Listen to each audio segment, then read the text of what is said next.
Hi friends, ఎలా ఉన్నారు? నేను మీ హేమంత్. ఈరోజు మనం కన్నడలో రీసెంట్గా రిలీజ్ అయ్యి మంచి హిట్ అయిన స్వాతి ముత్తెన మేలహాని మూవీని ఎక్స్ప్లెయిన్ చేసుకుందాం. ఇలాంటి వీడియోస్ మీకు మళ్ళీ కావాలనుకుంటే ఇప్పుడే మన వీడియోని లైక్ చేసి ఛానల్ని సబ్స్క్రైబ్ చేసుకోండి. అలాగే మీకు ఏదైనా మూవీ ఎక్స్ప్లెనేషన్ కావాలనుకుంటే కామెంట్స్లో మాకు చెప్పండి, ఎక్స్ప్లెయిన్ చేసేందుకు ట్రై చేస్తాం. సో ఇంకేమాత్రం ఆలోచన చేయకుండా వీడియోలోకి వెళ్ళిపోదాం.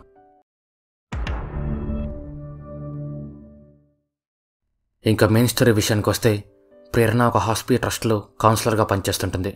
హాస్పిస్ అంటే ఏమి అంటే అది ఒక హెల్త్ కేర్ సెంటర్. అక్కడ టెర్మినల్ ఇల్ పేషెంట్స్కి వాళ్ళకుండే పెయిన్ నుంచి ఎలా బయటపడాలో చెప్తూ ఎమోషనల్ సపోర్ట్ ఇస్తారు. ఇంకా క్లారిటీగా చెప్పాలి అంటే, ఇంకొద్ది రోజుల్లో ఏదో ఒక జబ్బు వల్ల చనిపోయే వాళ్ళంతా ఈ హాస్పిటల్కి వస్తారు. ప్రేరణ ఒక కౌన్సిలర్గా వాళ్ళకుండే బాధలు తెలుసుకొని వాళ్ళకి ఎమోషనల్ సపోర్ట్ ఇస్తూ వాళ్ళకి ఆ బాధలు గుర్తురాకుండా చేస్తుంటుంది. డాక్టర్ మను ఈ హాస్పిస్ ట్రస్ట్కి ఓనర్. తనే ఇక్కడ ఉండే పేషెంట్లందరికీ ట్రీట్మెంట్ ఇస్తుంటాడు. ఇక్కడ జాయిన్ అయ్యే పేషెంట్లందరూ రోజుకింత డబ్బులని ట్రస్ట్ వాళ్ళకి పే చేయాలి. పేషెంట్లు వాళ్ళ బాధలు మర్చిపోయేందుకు వాళ్ళ బాధలు మొత్తం ప్రేరణకు చెప్పుకుంటూ ఉంటారు. ప్రేరణ వాళ్ళకి ఎమోషనల్ సపోర్ట్ ఇస్తూ మీరు వాటిని దాటగలరు అని వాళ్ళకి నమ్మకాన్ని ఇస్తూ ఉంటుంది. ప్రేరణ వాళ్ళు చెప్పే మాటలకి అలవాటు పడిపోయి ఉంటుంది. అందుకే తనకి ఎలాంటి బాధ కానీ ఏడుపు కానీ రాదు. ఈ ట్రస్ట్లో పనిచేసే స్టాఫ్ అందరూ వాళ్ళ మైండ్ని చాలా కంట్రోల్లో ఉంచుకోవాలి. అంతమంది పేషెంట్స్ వాళ్ళ బాధలు చెప్పుకునేటప్పుడు ఆ బాధలు వాళ్ళ మైండ్ని ఎఫెక్ట్ చేస్తాయి. ట్రస్ట్లో పనిచేసే వాచ్మెన్ అలాగే తోటమాలి ప్రభాకర్ వాళ్ళ బాధలకు ఎఫెక్ట్ అయ్యి ట్రస్ట్లో ఎవరైనా చనిపోయిన ప్రతిసారి తను ఫుల్గా తాగి పడిపోతూ ఆ బాధను మర్చిపోయేందుకు ట్రై చేస్తాడు. ప్రేరణకి కౌన్సిలర్గా తన ఫస్ట్ రోజు ఇంకా గుర్తుంటుంది. ఆ రోజు ఒక పేషెంట్ తన బాధలు చెప్పుకునేసరికి తన ఒక చిన్నపిల్లలాగా గుక్క పెట్టి మరీ ఏడ్చింటుంది. కానీ ఇప్పుడు తనకి ఫీలింగ్స్ ఉన్నాయన్న విషయమే మర్చిపోయి ఉంటుంది. తను అలా మారేందుకు ట్రస్ట్లో ఉండే పేషెంట్లో కారణమైతే ఇంకో కారణం తన భర్త సాగర్. తన ఐటీ డిపార్ట్మెంట్లో పనిచేస్తుంటాడు. తనకి తన భార్యకి అసలు మాటలే ఉండవు. అలా అని వాళ్ళిద్దరికి ఏమైనా గొడవ జరిగిందా అంటే అలా ఏమీ జరిగిండదు. సాగర్ తన వర్క్లో బిజీగా ఉంటూ ప్రేరణ గురించి అసలు పట్టించుకోడు. నిజం చెప్పాలి అంటే తనని బెడ్రూమ్లో 5 నిమిషాల్లో అయిపోయే పని కోసం వాడుకుంటాడు తప్పితే ఇంకా తన గురించి అసలు పట్టించుకోడు. ప్రేరణ తన ఫీలింగ్స్ అన్నీ మర్చిపోయి ఏదో ఒక రోబోట్ లాగా పొద్దున్నే లేచి ఇంట్లో పనులని చేయడం, ట్రస్ట్కి వెళ్ళి పనిచేయడం, మళ్ళీ ఇంటికి వచ్చి పడుకోవడం, తను రోజు ఇదే రొటీన్ని ఫాలో అవుతూ ఉంటుంది. ఒకరోజు ప్రేరణ సాగర్ల యానివర్సరీ రోజు వస్తుంది. ప్రేరణ గుర్తు చేస్తే గానీ ఈరోజు వాళ్ళ యానివర్సరీ అనే విషయం తనకు గుర్తురాదు. సాగర్ ఏదో ఉత్తిపుణ్యానికి తనని బయటికి పిలుచుకుని వెళ్ళి తనని హ్యాపీ చేద్దామని నైట్ త్వరగా ఇంటికి వచ్చి మనం డిన్నర్కి వెళ్దామని చెప్తాడు. ప్రేరణ తన భర్త బయటికి వెళ్దామని చెప్పేసరికి ఏ డ్రెస్ వేసుకోవాలి అని రోజంతా ఆలోచిస్తుంది. ట్రస్ట్లో అనికేత్ అనే ఒకతను జాయిన్ అవుతాడు. తను జాయిన్ అయ్యేటప్పుడు నా కౌన్సిలింగ్ వద్దని చెప్పి ఓపెన్ విండో ఉండే ఒక రూమ్ కావాలి అని చెప్తాడు. సాగర్కి డాక్టర్ మను మంచి ఫ్రెండ్. అందుకు తను తన భార్యతో కలిసి డిన్నర్కి వెళ్ళేటప్పుడు మను ఫ్యామిలీని కూడా డిన్నర్కి పిలుస్తాడు. ప్రేరణ డిన్నర్ చేసేటప్పుడైనా కొంచెం పీస్ఫుల్గా ఉందామనుకుంటుంది. కానీ మను భార్య మాట్లాడే మాటలకి తనకి ఉండే పార్టీ మూడ్ మొత్తం వెళ్ళిపోతుంది. సాగర్కి కావ్య అనే ఒక అమ్మాయితో అఫేర్ ఉంటుంది. తన ఆఫీస్ కొలీగ్స్తో బయటికి వెళ్తున్నా అని చెప్పి తనతో బయటికి వెళ్తాడు. ఈ విషయం ప్రేరణకి అర్థమవుతుంది. కానీ అప్పుడు కూడా తనకి ఎలా ఫీల్ అవ్వాలో తెలియక సైలెంట్గా తన పని తాను చేసుకుంటూ వెళ్ళిపోతుంటుంది. అనికేత్ ఎవరికీ తెలియకుండా రూమ్లో గంజాయి కొడుతుంటాడు. ఈ విషయం అక్కడ పనిచేసే వాళ్ళు తెలుసుకొని తన దగ్గర ఉండే గంజాయిని డాక్టర్ మనుకి ఇస్తారు. డాక్టర్ మను ఈ విషయం ప్రేరణకి చెప్పి తనకు ఒకసారి కౌన్సిలింగ్ ఇవ్వని చెప్తాడు. ప్రేరణ ఫస్ట్ టైం అనికేత్ రూమ్కి వెళ్ళి తనని మాట్లాడిస్తుంది. అనికేత్ విండో నుంచి బయట ఉండే నేచర్ని చూస్తూ నేచర్ని ఎంజాయ్ చేస్తుంటాడు. తను ఇంకొన్ని రోజులు చనిపోతాడని తనకు తెలిసినా తను చాలా ధైర్యంగా ఉంటూ హ్యాపీగా ఉంటాడు. ప్రేరణ అనికేత్కి కౌన్సిలింగ్ ఇద్దామని వస్తే అనికేతే రివర్స్లో ప్రేరణకి కౌన్సిలింగ్ ఇస్తున్నట్టు మాట్లాడి తనకు తలనొప్పి వచ్చేలా చేస్తాడు. ప్రేరణ అనికేత్ కౌన్సిలింగ్ దెబ్బకి హాఫ్ డే లీవ్ తీసుకొని ఇంటికి వెళ్ళిపోతుంది. కానీ తన భర్త సాగర్ తన అఫేర్ కావ్యాని ఇంటికే పిలుచుకొని వచ్చింటాడు. ప్రేరణ ఈ విషయం తెలుసుకొని ఇంటి బయట నుంచి అలాగా బయటికి వెళ్ళిపోతుంది. ప్రేరణ తన బాధను మర్చిపోయేందుకు ఊరి బయట ఉన్న చెరువు దగ్గరికి వెళ్తుంది. అక్కడ చూస్తే అనికేత్ ఆ చెరువు గురించి ఒక కవిత రాసి అక్కడే నిద్రపోతుంటాడు. ట్రస్ట్లో ఉండే పేషెంట్లందరూ అలా బయటికి రాకూడదు. అందుకు ప్రేరణ తనని ట్రస్ట్కి పిలుచుకొని వెళ్ళి ఇతను మనకి ఇబ్బందులు క్రియేట్ చేసేలా ఉన్నాడు, తనని ఇక్కడి నుంచి పంపించేయండి అని డాక్టర్ మనుతో అంటుంది. డాక్టర్ మను తనకు సరే అని చెప్తాడు. అనికేత్ చెరువు గురించి పేపర్లు రాసిన కవిత ప్రేరణ కారులో ఉండిపోయింటుంది. ప్రేరణ ఆ కవితను చదువుతున్నప్పుడు తను ఏంటి ఇంత బాగా కవితలు రాస్తాడు అని ఆశ్చర్యపోతుంది. ఆ కవితను చదివేటప్పుడు ప్రేరణ కొంచెం స్పందించి సాగర్ తన అఫేర్ని ఇంటికి పిలిచి ఎంజాయ్ చేసిన ఆ బెడ్ మొత్తం కోపంతో లాగేసి వాష్ చేస్తుంది. అనికేత్ రాసిన కవిత ప్రేరణ మైండ్లో అలా కదులుతూనే ఉంటుంది. తను అనికేత్ని ట్రస్ట్లోనే ఉంచాలని ఫిక్స్ అయ్యి డాక్టర్ మనుతో మాట్లాడుతుంది. డాక్టర్ మను నీకు ఓకే అయితే నాకు ఎలాంటి ప్రాబ్లం లేదు అని చెప్తాడు. ప్రేరణ దేని గురించో బాగా ఆలోచిస్తుంటే డాక్టర్ మను తనతో మాట్లాడుతూ నాకు సాగర్ చేసే అన్ని విషయాల గురించి తెలుసు, నువ్వు అవన్నీ తెలుసుకొని కూడా సిచ్యువేషన్స్ అన్ని బాగా హ్యాండిల్ చేస్తున్నాను మెచ్యూరిటీకి హ్యాండ్స్ ఆఫ్ అని చెప్తాడు.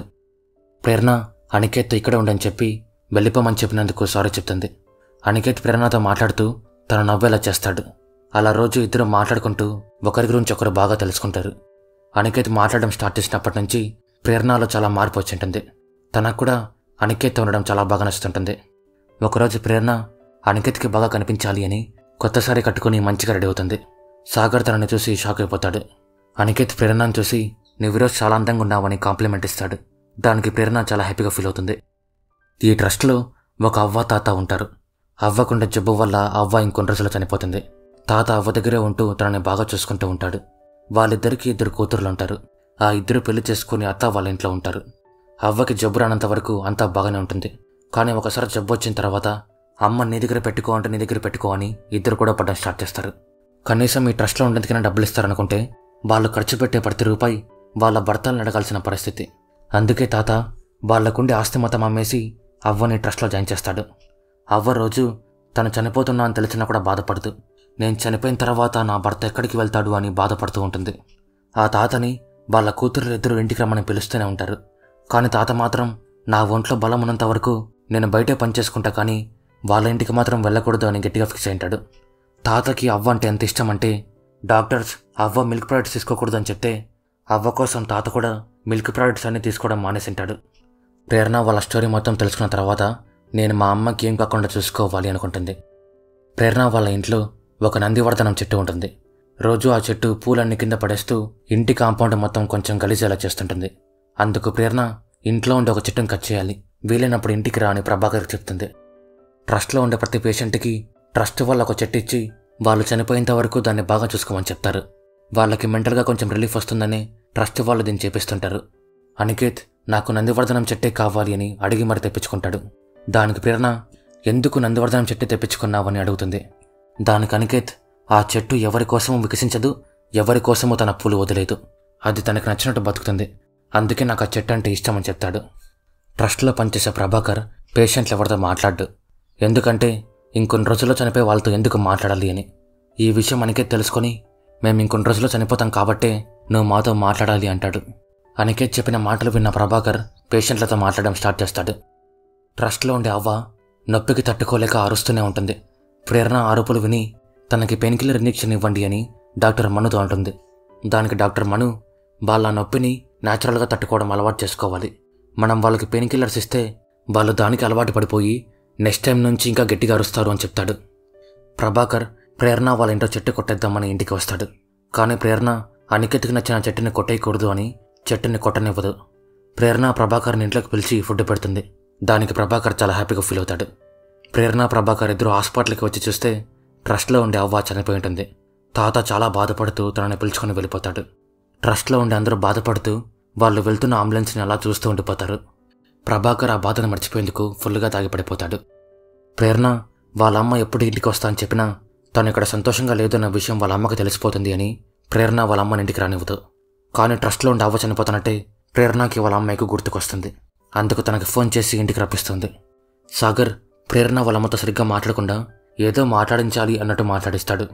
ప్రేరణ వాళ్ళ అమ్మకి ప్రేరణ ఇక్కడ సంతోషంగా లేదన్న విషయం అర్థమైపోతుంది. ప్రేరణ వాళ్ళ అమ్మని ట్రస్ట్కి పిలుచుకొని వెళ్ళి అనికేత్ని పరిచయం చేస్తుంది. అనికేత్ ప్రేరణ వాళ్ళ అమ్మతో బాగా మాట్లాడుతూ తనతో బాగా కలిసిపోతాడు. అనికేత్ ప్రేరణ వాళ్ళ అమ్మతో మీరు ఢిల్లీ రసం బాగా చేస్తారని విన్నా, నా కోసం ఒకసారి చేస్తారని అడుగుతాడు. ప్రేరణ వాళ్ళ అమ్మ ఆ రోజే ఆ రసం చేసి అనికేత్కి ఇస్తుంది.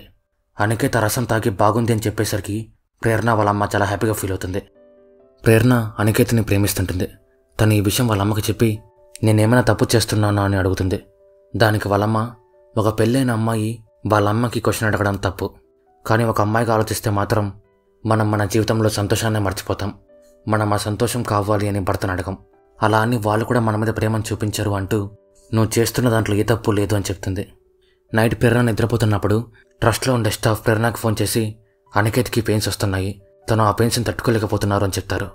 ప్రేరణ అనికేత్ పడే బాధని చూడలేకపోతుంది. తను అనికేత్కి పెయిన్ కిల్లర్ ఇంజెక్షన్ ఇద్దామని ఆ పెయిన్ కిల్లర్ ఇంజెక్షన్ పేరేంటో తెలుసుకోవడం కోసం డాక్టర్ మనుకి ఫోన్ చేద్దామనుకుంటుంది. కానీ డాక్టర్ మను వద్దని చెప్తాడని తనకు తెలిసిన ఒక డాక్టర్కి ఫోన్ చేసి ఆ ఇంజెక్షన్ పేరేంటో తెలుసుకుంటుంది. ప్రేరణ ఇంజెక్షన్ ఇచ్చిన తర్వాత అనికేత్ కొంచెం కోలుకుంటాడు. ప్రేరణ నైట్ మొత్తం అక్కడే ఉండి అనికేత్ని చూసుకుంటుంది. ప్రేరణ పొద్దున్న ఇంటికి వెళ్ళినప్పుడు సాగర్ నీకు రాత్రిపూట ట్రస్ట్లో ఏం పని అని తన మీద అనుమానపడతాడు. దానికి ప్రేరణ ఏం చెప్పకుండా నీకున్న ఆ ధైర్యం నాకు ఉండాల్సింది అని ఒకే ఒక మాట చెప్తుంది. దానికి సాగర్ ఏం మాట్లాడకుండా సైలెంట్ అయిపోతాడు. ప్రేరణ వాళ్ళమ్మ మళ్ళీ ఊరికి వెళ్ళిపోతుంది. డాక్టర్ మను ప్రేరణ పెయిన్కిల్లర్ ఇచ్చిన విషయం తెలుసుకొని నువ్వు కాబట్టి ఏమనలేకపోతున్నా, అదే వేరే వాళ్ళు ఈ పని చేసింటే జాబ్ నుంచే పీకేసేవాణ్ణి అని తన మీద కోపడతాడు. ప్రభాకర్ అనికేత్ కోసం చేపల కూర చేస్తూ తను ఎందుకని ఒకరు చనిపోయినప్పుడు మందు తాగుతాడో ప్రేరణకు చెప్తాడు. ప్రభాకర్ చిన్న వయసులో ఉన్నప్పుడు వాళ్ళమ్మ ఒక జబ్బు వల్ల చనిపోయి ఉంటుంది. తను చనిపోయే ముందు వరకు నన్ను కాపాడు అని ప్రభాకర్తో చెప్తూనే ఉంటుంది. కానీ తను ఆ టైంలో చిన్నపిల్లడు కావడం వల్ల వాళ్ళ అమ్మని కాపాడలేకపోయింటాడు. కనీసం ఇక్కడైనా ఎవరైనా కాపాడదామని ఇక్కడ జాబ్లో జాయిన్ అయింటాడు. కానీ తీరా చూస్తే ఇక్కడికి వచ్చే పేషెంట్లు కూడా చనిపోతుంటారు. అందుకే ఎవరైనా చనిపోయినప్పుడు తనకి వాళ్ళ అమ్మ గుర్తుకొచ్చి ఆ బాధను మర్చిపోయేందుకు మందు ఫుల్గా తాగుతుంటాడు. ప్రభాకర్ చెప్పేది మొత్తం వింటున్న ప్రేరణ మనం వాళ్ళని కాపాడలేకపోవచ్చు, కానీ వాళ్ళు చనిపోయే ముందు వాళ్ళకి పెయిన్ లేకుండా చేయొచ్చు అంటుంది. అనికేత్ చేపల రసం తాగి కొంచెం ఆరోగ్యంగా ఫీల్ అవుతాడు. ప్రేరణ ఇంటికి వెళ్ళిపోతున్నప్పుడు అనికేత్ ఇక్కడే ఉండిపోవచ్చు కదా అంటాడు. అనికేత్ అడిగేసరికి ప్రేరణ ఆ రోజు రాత్రి అక్కడే ఉంటుంది. ప్రేరణ అనికేత్ కోసం వాళ్ళ ఆఫీస్ వాళ్ళు తీసుకున్న తన గంజాయిని తనకిచ్చేస్తుంది. అనికేత్ ప్రేరణతో మాట్లాడుతూ నా పేరు అనికేత్ కాదు అని చెప్పి ఈ ప్రపంచంలో ప్రశాంతమైన చావు చచ్చేది కేవలం కుక్కలు మాత్రమే. అవి బతుకున్నంత కాలం వాళ్ళ ఓనర్ దగ్గర చాలా విశ్వాసంగా ఉంటాయి. కానీ చనిపోతామని తెలిసినప్పుడు అది వాళ్ళందరికీ దూరంగా వెళ్ళిపోయి చనిపోతుంది అంటూ తన చావుతో ఎవరికి బాధం కలిగించదు. నేను కూడా దానిలాగా చనిపోదామని ఇక్కడికి వచ్చా అంటాడు. ప్రేరణ బాధపడుతూ అనికేత్కి ముద్దు పెట్టి నీ దహన సంస్కారాలు నేనే చేస్తా అని చెప్తుంది. ప్రేరణ రాత్రి మొత్తం అనికేత్ని హక్ చేసుకొని పడుకుంటుంది. సాగర్ ప్రేరణ రాత్రిపూట ఇంటికి రావడం లేదు, అక్కడ ఏం చేస్తుందో కనుక్కో అని మనుతో అంటాడు. మను ప్రేరణతో మాట్లాడుతూ రాత్రి అంతా అనికేత్ రూమ్లో ఏం చేస్తున్నావని అడుగుతాడు. దానికి ప్రేరణ ధైర్యంగా మాట్లాడుతూ రాత్రి మొత్తం అనికేత్ని హక్ చేసుకుని పడుకున్నా అంటూ మీ సాగర్కి కొంచెం మెచ్యూరిటీ పెంచుకోమని చెప్పండి అంటుంది. ట్రస్ట్లో అనికేత్ చనిపోతాడు. ప్రేరణ చనిపోయిన అనికేత్ని చూసి చాలా బాధపడుతుంది. అనికేత్ చనిపోయే ముందు ప్రేరణ కోసం ఒక ఉత్తరం రాసింటాడు. ఆ ఉత్తరంలో తను నాకు నేచర్ని చూడడం ఎంత ఇష్టమో మనుషులను చూడడం కూడా అంతే ఇష్టం. నా శవాన్ని కాల్చిన తర్వాత నా అస్థికలు ఘాట్ రోడ్లో ఉన్న టర్నింగ్స్లో పడే అని చెప్పి నేను అక్కడే ఉండే చెట్ల మీద ఉండి వచ్చిపోయే మనుషుల్ని గమనిస్తాను రాసింటాడు. దాంతోపాటు నువ్వు ఈ పేరు తెలియని వ్యక్తి లైఫ్లోకి వచ్చినందుకు థ్యాంక్స్ అని రాసింటాడు. అనికేత్ చనిపోయిన తర్వాత ప్రేరణ ట్రస్ట్లో జాబ్ మానేస్తుంది. తనే అంకిత్ యొక్క దహన సంస్కారాలు పూర్తి చేసి అంకిత్ కోరుకున్నట్టుగానే తన అస్థికల్ని ఘాట్ రోడ్లో ఉన్న టర్నింగ్స్లో పడేస్తుంది. అనికేత్ చనిపోతూ ప్రేరణకి తనలాగా బతికే అవకాశాన్ని తనకిచ్చి వెళ్ళిపోతాడు. దాంతో మూవీ ఎండ్ అవుతుంది. సో ఇది ఫ్రెండ్స్, స్వాతి ముత్యన మేల్ అనే మూవీ గురించి స్టోరీ మీకు ఎలా అనిపించిందో కామెంట్స్లో మాకు చెప్పండి. అలాగే ఈ వీడియో నచ్చిందో లేదో కూడా కామెంట్స్లో మాకు చెప్పండి. అలా మీరు చెప్పడం వల్లే నాకు ఇలాంటి వీడియోస్ మళ్ళీ చేయాలో లేదో తెలుస్తుంది. సో ఈ వీడియో నచ్చిందో లేదో కామెంట్స్లో మాకు చెప్పండి. అలాగే ఇలాంటి వీడియోస్ మీకు మళ్ళీ కావాలనుకుంటే ఇప్పుడే వీడియోని లైక్ చేసి మీ ఫ్రెండ్స్తో ఫ్యామిలీతో షేర్ చేయండి. అలాగే ఇలాంటి మరెన్నో ఇంట్రెస్టింగ్ వీడియోస్ మీరు మిస్ అవ్వకూడదు అనుకుంటే ఇప్పుడే మన ఛానల్ని సబ్స్క్రైబ్ చేసుకోండి. మరో వీడియోతో మళ్ళీ కలుద్దాం. అంతవరకు బాయ్.